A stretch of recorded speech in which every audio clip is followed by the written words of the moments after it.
अगर मैं आपसे कहूं टीम इंडिया 4 बड़ी वजह से यह सीरीज हार गया, क्या शुभमन गिल की खराब कप्तानी से, क्या विराट कोहली की खराब परफॉर्मेंस से, क्या जसप्रीत बुमराह या कुलदीप यादव को टीम में ना सिलेक्ट करने से टीम इंडिया सीरीज हार गया, सब कुछ बताएंगे।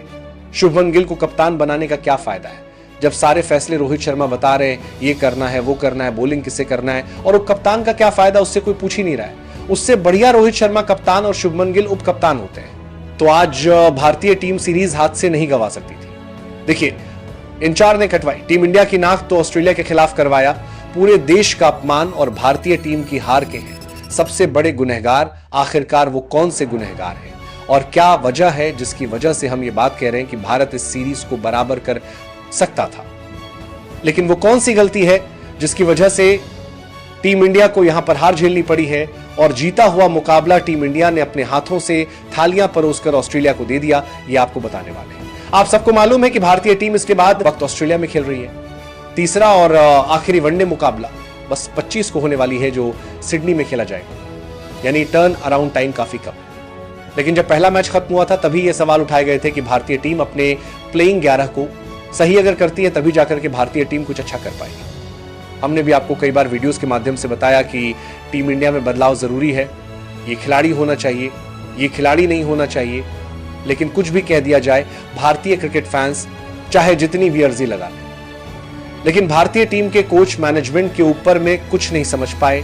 नतीजा ये हुआ है कि भारतीय टीम जो दूसरे मैच के अंदर में उतरती है, एक बार फिर से टॉस हारी है। पिछले 2 सालों से टीम इंडिया टॉस जीती ही नहीं है। मतलब ये विडंबना कहिए इसको कि 17 वनडे मुकाबले हो गए हैं और भारत का कोई भी कप्तान, इवन जब रोहित कप्तान थे तो भी और अब गिल कप्तान है तो भी, अभी तक टॉस हम नहीं जीत पा रहे।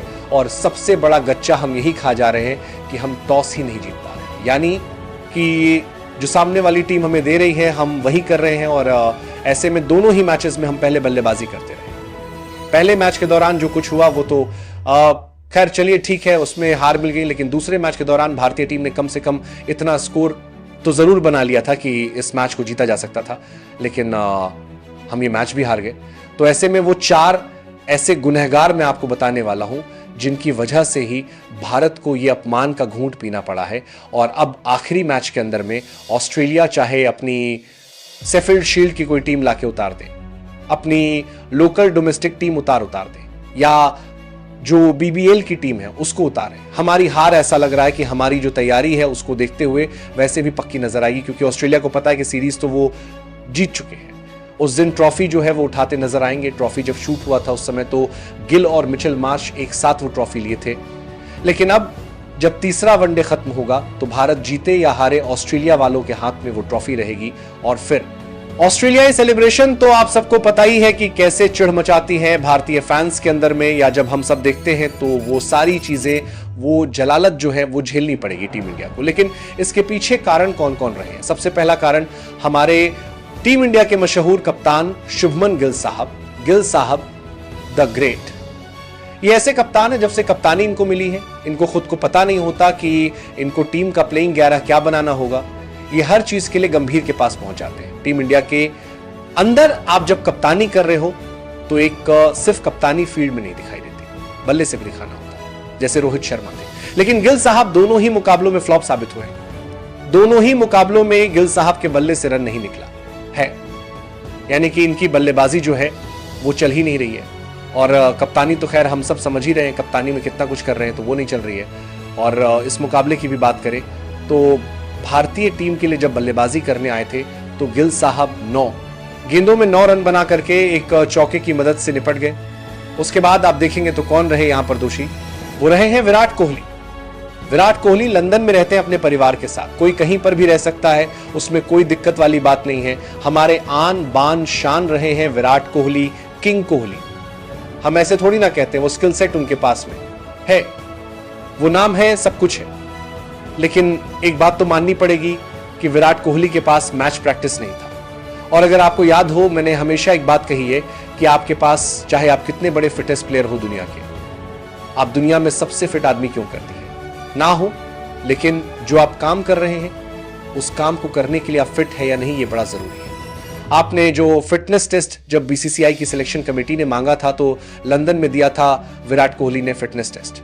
फिट तो बहुत है, लेकिन मैच फिट क्या है या नहीं है, और मैच फिट से भी ज्यादा जरूरी है गेम टाइम।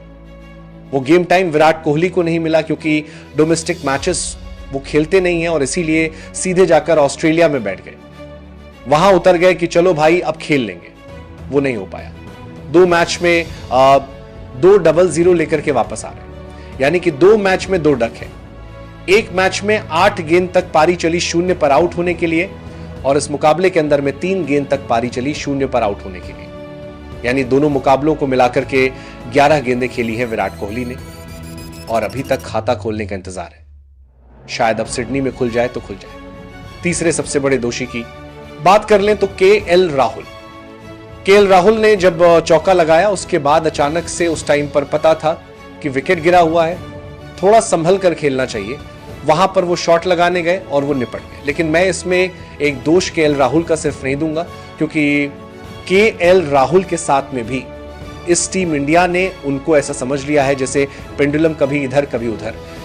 इसमें सिर्फ केएल राहुल की गलती नहीं है, इसमें मैनेजमेंट की भी गलती, कप्तान की भी गलती है, क्योंकि केएल राहुल को कभी ओपनिंग भेजा जाता है, कभी नंबर 3, कभी 4, कभी 5, कभी 6, कभी 7, कभी 8।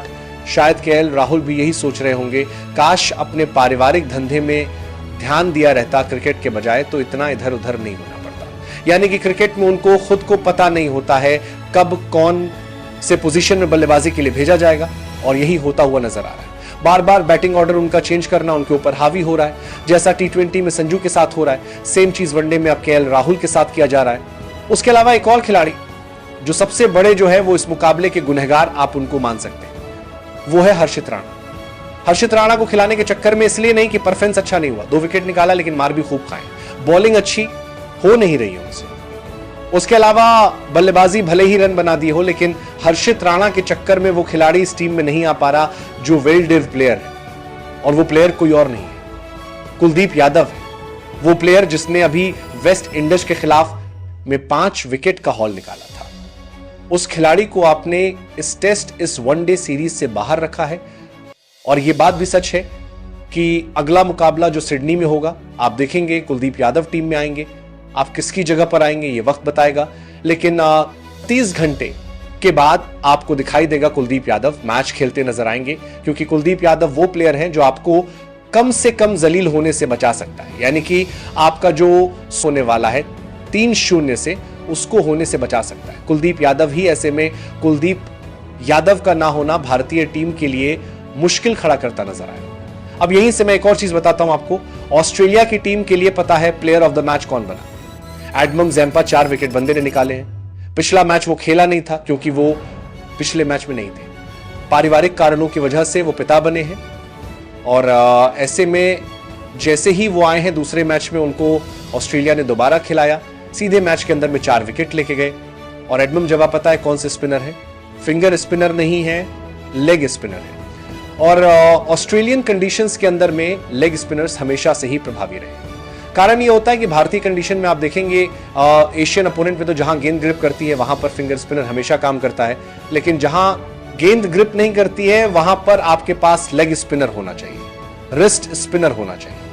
और मैं ये बात दावे के साथ कहता हूं, कुलदीप यादव कहीं भी, किसी भी दिन, किसी भी स्टेडियम में, किसी भी टीम के खिलाफ एडम ज़ैम्पा से बेहतर क्वालिटी स्पिनर है।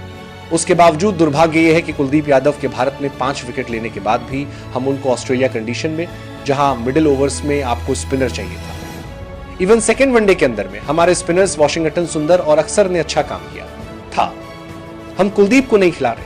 क्यों नहीं खिला रहे? क्योंकि हमको एक तो नंबर 8 तक ये बल्लेबाजी चाहिए, और जो पेसर चाहिए उसमें हमको हर्षित राणा की एंट्री चाहिए। तो अब सवाल ये बनता है, कुलदीप यादव को अब तो आप खिला भी लोगे तो असर क्या पड़ेगा? सीरीज का रिजल्ट तो खत्म हो चुका है, चाहे आप 3-0 से हारो, चाहे आप 2-1 से हारो, सीरीज तो आपके हाथ से जा चुकी है। अब एक ही चीज बचता है, वो ये कि क्या विराट कोहली कम से कम आखिरी मुकाबले के अंदर में कोई ऐसी बड़ी पारी खेलेंगे जिससे ये उम्मीद बंधे कि चलो कम से कम मैच प्रैक्टिस उनको मिलता हुआ नजर आया है।